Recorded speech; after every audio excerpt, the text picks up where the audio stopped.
What is this, Mr. Pearson? All right, we got Aeneid, book 2, 203 to 212.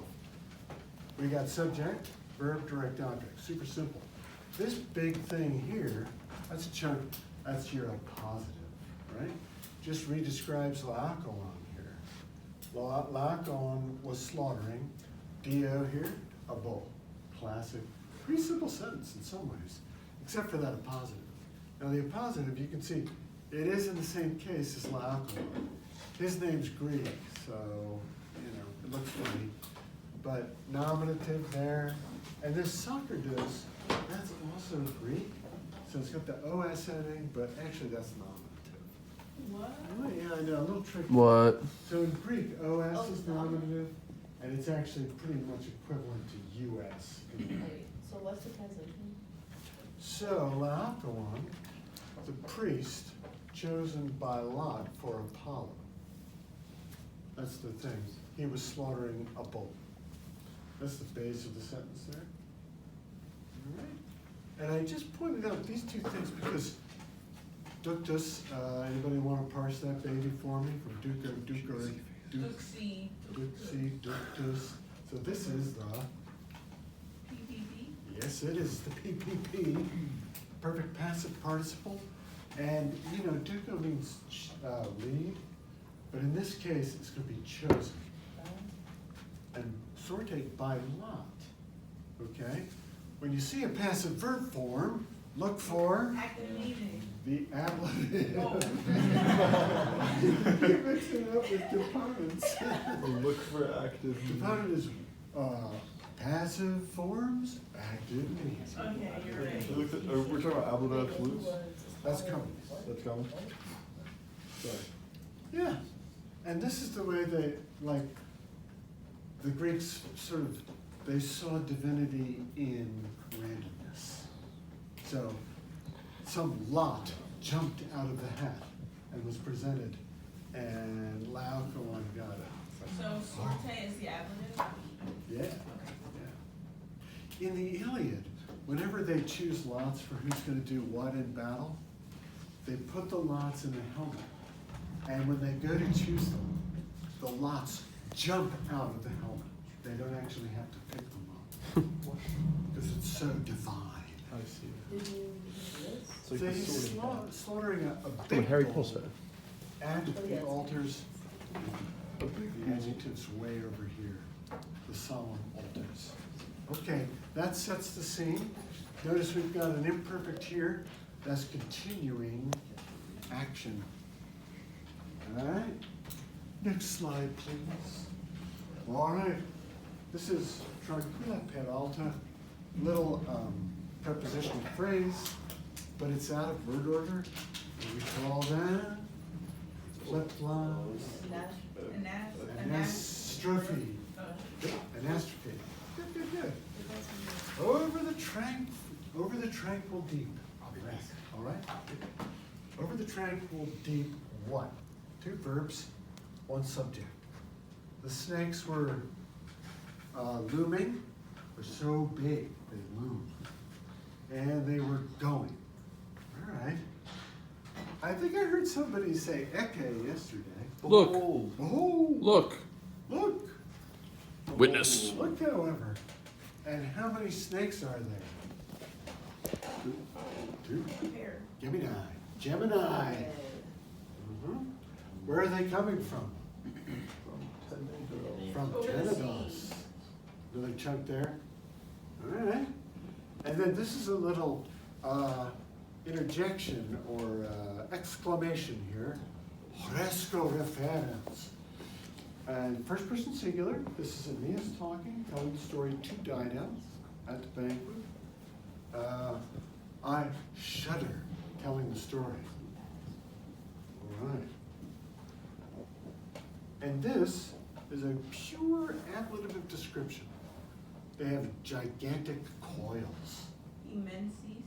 Yeah. Immensis literally means unmeasurable. What's going on back there? I'm studying Latin.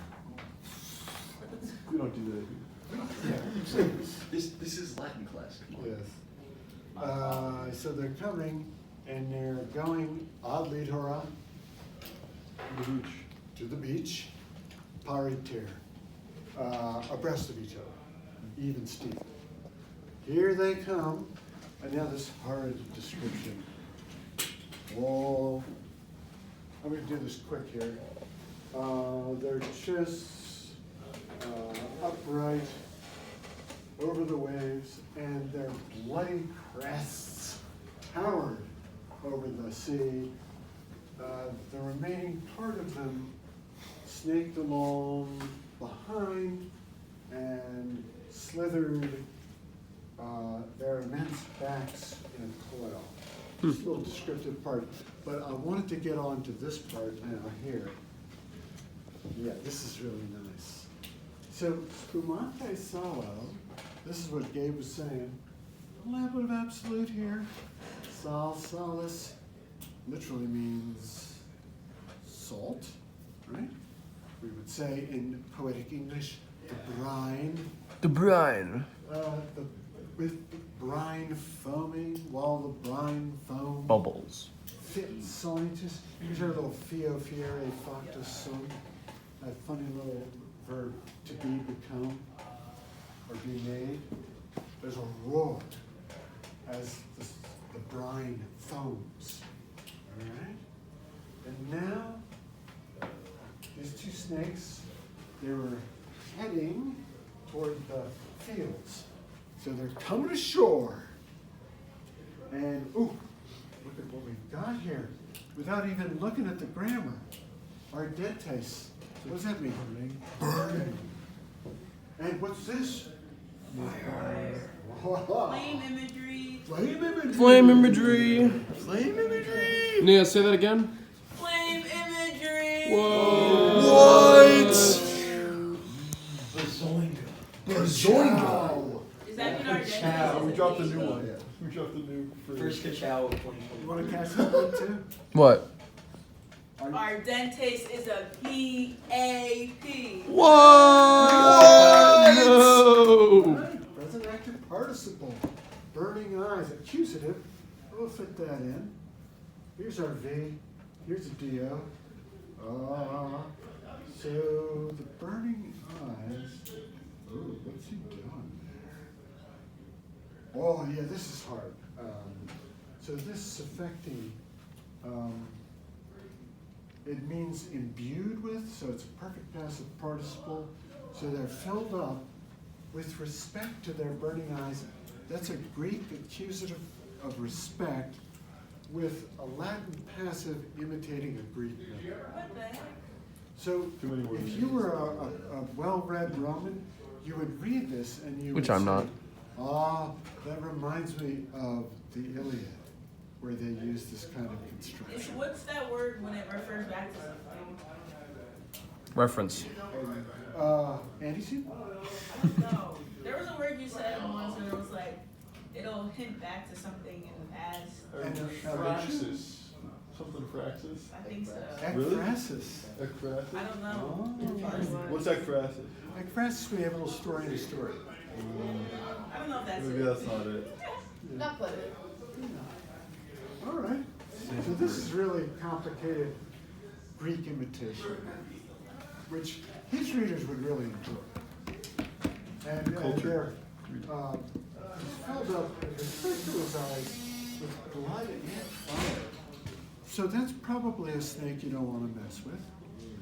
What if I do? Remember, fire was the imagery used as Dido's falling in love with Aeneas. Fire is what little Cupid in disguise as Ascanius is sort of rearing up in Dido. So it keeps occurring. And they were licking their hissing mouths. And another wonderful ablative absolute here, bam. Linguis, what do you think lingua means? Language or tongue. In this case it means tongues. With tongues, vibrantibus. What do you think vibro means? Vibrate. Vibrate. Yeah, with their tongues vibrating. And you said those are absolute. But, let me get a close up to that again, Miss Pearson. Absolute.